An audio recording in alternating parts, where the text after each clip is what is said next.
আসসালামু আলাইকুম, মোহসেনা শাওন আপনাদের সবাইকে আমন্ত্রণ জানাচ্ছি এনটিভি সন্ধ্যার খবরে। রমজানে জিনিসপত্রের দাম বাড়িয়ে মানুষের কষ্টের কারণ না হবার আহ্বান জানিয়েছেন প্রধানমন্ত্রী তারেক রহমান। আলেম ওলামা মাশায়েখ এবং এতিমদের সম্মানে আয়োজিত ইফতার মাহফিলের সংক্ষিপ্ত বক্তব্যে একথা বলেন তিনি। তারেক রহমান বলেন, ইফতার মাহফিলে অংশগ্রহণকারী এতিম সন্তানেরাই আজ সবচেয়ে গুরুত্বপূর্ণ মেহমান। এতিমের প্রতি হক আদায়ের গুরুত্ব এবং এতিমদের নিয়ে আজকের আয়োজন সমাজে ইতিবাচক বার্তা দেবে বলেও উল্লেখ করেন প্রধানমন্ত্রী। ইফতেখার রেজার রিপোর্ট। রাষ্ট্রীয় অতিথি ভবন যমুনায় আয়োজন করা হয় দীর্ঘদিনের পরম্পরার এই ইফতার মাহফিলে। প্রধানমন্ত্রী তারেক রহমান বলেন, এতিমদের ব্যাপারে রাষ্ট্র এবং সরকারের দৃষ্টিভঙ্গি তুলে ধরার ক্ষেত্রে এই ইফতার মাহফিলের অবশ্যই প্রতীকী তাৎপর্য রয়েছে। বলেন, এই ইফতার মাহফিল এতিমদের প্রতি বিত্তবানদের দৃষ্টিভঙ্গি এবং দায় দায়িত্ব পালনের ব্যাপারে একটি ইতিবাচক বার্তা দেবে। আজকের ইফতার মাহফিলে অংশগ্রহণকারী এতিম সন্তানরাই আজকের সবচেয়ে গুরুত্বপূর্ণ মেহমান। পবিত্র কোরআন এবং হাদিসে এতিমের হক আদায়ের ব্যাপারে মুমিন মুসলমানদের প্রতি ইসলামের কঠোর নির্দেশনা রয়েছে। এতিমের প্রতি হক আদায়ের গুরুত্ব এবং এতিমদের নিয়ে আজকের ইফতার মাহফিল, আজকের এই আয়োজন এতিমদের ব্যাপারে রাষ্ট্র এবং সরকারের দৃষ্টিভঙ্গি তুলে ধরার ক্ষেত্রে এই ইফতার মাহফিল অবশ্যই একটি প্রতীকী তাৎপর্য বহন করে। প্রধানমন্ত্রী বলেন, পবিত্র রমজান ত্যাগ এবং সংযমের মাস হলেও রমজান আসলেই নিত্য প্রয়োজনীয় জিনিসপত্রের দাম বাড়িয়ে দেওয়া হয়। এ সময় মানুষের কষ্টের কারণ না হবার আহ্বান জানান প্রধানমন্ত্রী। প্রতিজন বিত্তবান যদি অসহায় এতিমদের প্রতি পবিত্র কোরআন হাদিসের নির্দেশনা অনুযায়ী দায়িত্ব পালন করতে সচেষ্ট থাকেন, আমি বিশ্বাস করি তাহলে পিতৃহারা এতিম সন্তানেরা এক বুক বেদনা নিয়ে বুকে নিয়েও রাষ্ট্র এবং সমাজে আত্মবিশ্বাসের সঙ্গে এগিয়ে যাওয়ার প্রেরণা খুঁজে পাবে। পবিত্র রমাদান ত্যাগ এবং সংযমের মাস, রহমত বারকাত সংযমের মাস। অথচ অপ্রিয় হলেও সত্য, রমাদান মাসকে আমাদের ভেতরে কেউ কেউ লাভ লোভ মাস হিসাবে বানিয়ে ফেলে। পবিত্র রমাদান মাসেও যারা অশুদ্ধ পন্থা অবলম্বন করছে, আপনাদের প্রতি আমার বিনীত আহ্বান, অনুগ্রহ করে আপনারা মানুষকে কষ্ট দেবেন না। প্রতি বছর বাংলাদেশে জাকাতের পরিমাণ 20 থেকে 25 হাজার কোটি টাকার বেশি হয়ে থাকলেও সুপরিকল্পিতভাবে জাকাত বন্টন না করাই জাকাতের অর্থ দারিদ্র্য বিমোচনে কতটা ভূমিকা রাখতে সক্ষম হচ্ছে, এমন প্রশ্ন করেন প্রধানমন্ত্রী তারেক রহমান। বলেন, জাকাত বোর্ডের জাকাত ব্যবস্থা পুনর্বিন্যাস করা হবে। Iftekhar Reza, NTV news, Dhaka. প্রধানমন্ত্রী তারেক রহমানের 19তম কারাবন্দী দিবস আজ। 2007 সালের আজকের এই দিনে তৎকালীন সেনা সমর্থিত সরকারের সময়ে তাকে গ্রেফতার করা হয়। গ্রেফতারের পর তারেক রহমানকে একাধিক মামলায় রিমান্ড এবং তার বিরুদ্ধে মামলা করা হয়। প্রায় 18 মাস কারাবন্দী থাকার পর 2008 সালের 3রা সেপ্টেম্বর জামিনে মুক্তি পেয়ে উন্নত চিকিৎসার জন্য তিনি বিদেশে যান। 1/11-এর জরুরি অবস্থা জারির পর দেশি বিদেশি বিভিন্ন ষড়যন্ত্রের শিকার হন তিনি। অবশেষে দীর্ঘ 17 বছর পর গত বছরের 25 ডিসেম্বর দেশে ফিরে আসেন বিএনপি চেয়ারম্যান তারেক রহমান। পরে ত্রয়োদশ জাতীয় সংসদ নির্বাচনে অংশ নিয়ে বিপুল সংখ্যাগরিষ্ঠতা অর্জন করে তার দল। তারেক রহমান হন নির্বাচিত দেশের 11তম প্রধানমন্ত্রী।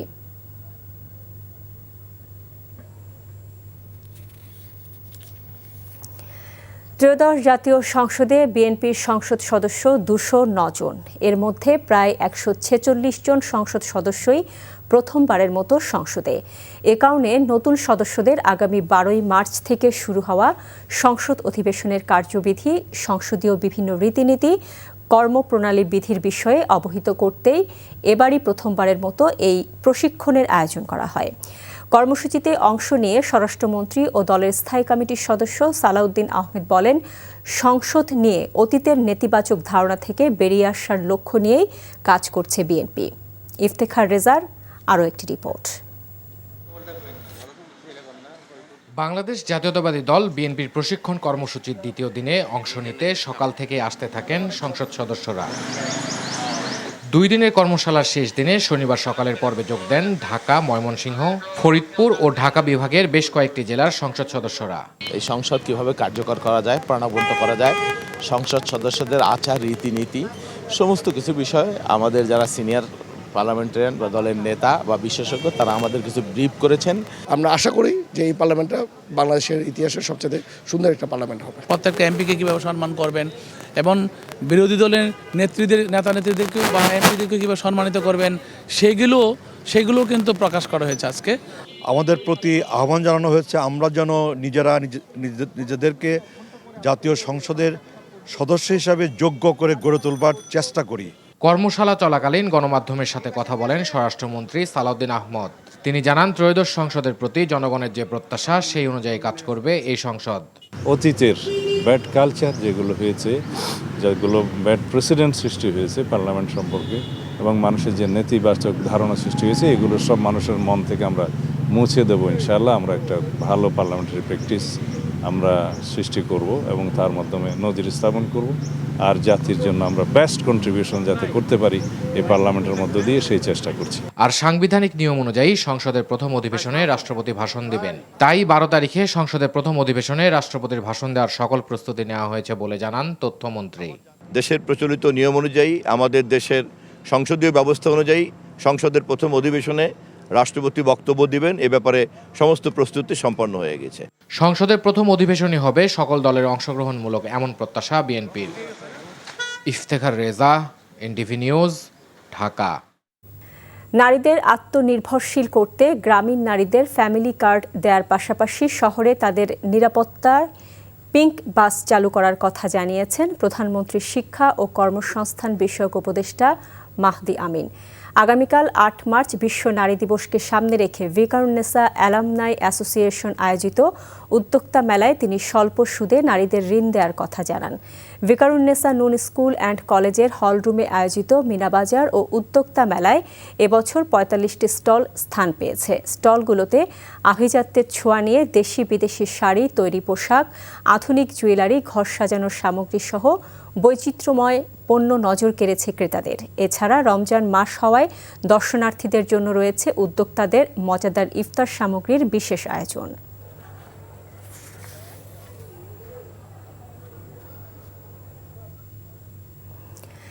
দেশের স্বাস্থ্য খাতের উন্নয়নে জরুরি ভিত্তিতে 1 লাখ স্বাস্থ্যকর্মী নিয়োগ দেওয়া হবে বলে জানিয়েছেন স্বাস্থ্য ও পরিবার কল্যাণ প্রতিমন্ত্রী ডাক্তার এম.এ. মুহিত।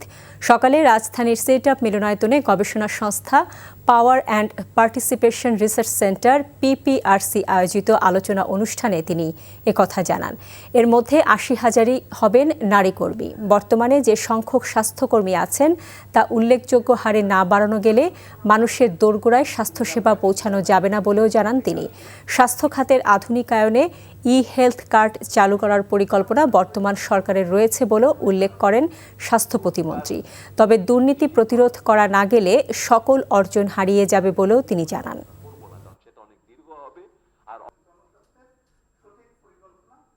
আমরা জরুরি ভিত্তিতে আমরা যে মাঠ কর্মী স্বাস্থ্যকর্মী নিয়োগের আলোচনা করেছি, 1 লক্ষ স্বাস্থ্যকর্মী, তার মধ্যে 80,000 থাকবে নারী স্বাস্থ্যকর্মী। এই বিষয়টাকে আমরা গুরুত্ব দিচ্ছি এবং এটা আমরা ফেজ ওয়াইজ করব। 1 লক্ষ কালকেই নিয়োগ হবে না, এটাও আমরা ধাপে ধাপে করব।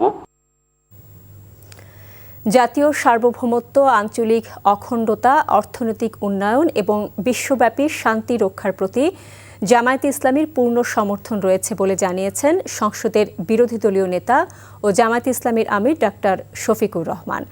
শনিবার রাজধানীতে কূটনীতিকদের সম্মানে জামায়াতের আয়োজিত ইফতার অনুষ্ঠানে একথা বলেন তিনি। বলেন, জামাত সব ধরনের চরমপন্থা এবং সন্ত্রাসবাদের বিরোধিতা করে। একই সঙ্গে সকল জাতিগত ও ধর্মীয় গোষ্ঠীর অধিকার এবং মর্যাদা রক্ষার প্রতি অঙ্গীকারাবদ্ধ জামায়াত। এ সময় বিরোধী দল হিসেবে গঠনমূলক সমালোচনার পাশাপাশি সরকারকে সহযোগিতার কথাও পুনর্ব্যক্ত করেন doctor Shafiqur Rahman. That by anchoring its platform in unwavering patriotism, positive regional and global sentiments, pragmatic economic engagement, and a proactive commitment to a peaceful, rule-based order to calm the turbulence in the international arena that we at times confront. নরসিংদীর মাধবদীতে আলোচিত আমেনা আক্তার হত্যাকাণ্ডের রহস্য উদ্ঘাটন করেছে police. মেয়ের বিভিন্ন অসামাজিক কর্মকাণ্ডে বিরক্ত হয়েই সৎ বাবা আশরাফ আলী তাকে হত্যা করে বলে স্বীকারোক্তিমূলক জবানবন্দি দিয়েছেন। গ্রেফতারের পর আদালতে দেওয়া 164 ধারায় জবানবন্দিতে এই কথা স্বীকার করেন নিহত আমেনার বাবা। এই ঘটনায় এখন পর্যন্ত 4 ধর্ষক সহ 9 জনকে গ্রেফতার করেছে পুলিশ। দুপুরে নরসিংদীর পুলিশ সুপারের কার্যালয়ে এক সংবাদ সম্মেলনে এ তথ্য জানান police super Abdullah Al Faruk. Police super বলেন, মাধবদী থানার আলোচিত আমেনা হত্যার ঘটনার আসামি নূর মোহাম্মদ ওরফে নুরার সাথে প্রেমের সম্পর্ক ছিল নিহত আমেনার। ইসলামী বিশ্ববিদ্যালয়ের সমাজ কল্যাণ বিভাগের অফিস কক্ষে কর্মচারীর হাতে সহকারী অধ্যাপক আসমা সাদিয়া রুনা হত্যার ঘটনায় অভিযুক্ত 2 শিক্ষক এবং 1 কর্মকর্তাকে সাময়িক বরখাস্ত করেছে বিশ্ববিদ্যালয় প্রশাসন। দুপুরে বিশ্ববিদ্যালয়ের ভারপ্রাপ্ত রেজিস্ট্রার অধ্যাপক ডক্টর মঞ্জুরুল হক স্বাক্ষরিত পৃথক 3টি অফিস আদেশে এই তথ্য জানানো হয়।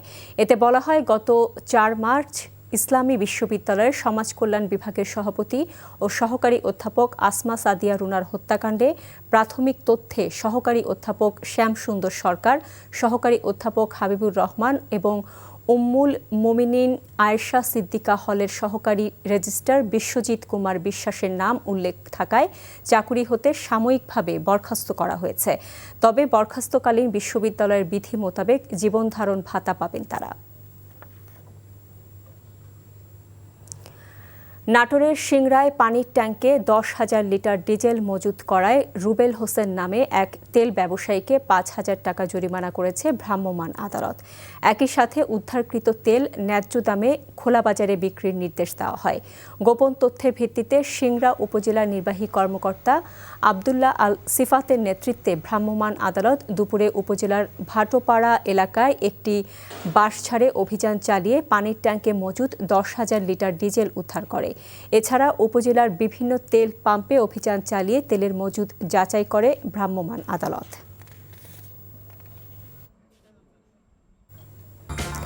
এই ছিল সন্ধ্যার খবরে। এই খবরের ভিডিও সহ আপডেট জানতে ভিজিট করুন এনটিভি অনলাইন www.ntvbd.com। এছাড়াও এনটিভি জনপ্রিয় সব অনুষ্ঠান ও খবরের আপডেট জানতে ভিজিট করুন আমাদের ইউটিউব ও ভেরিফাইড ফেসবুক পেজ। রাত 10:30টায় রাতের খবর দেখার আমন্ত্রণ রইল। এতক্ষণ সাথে থাকার জন্য সবাইকে ধন্যবাদ।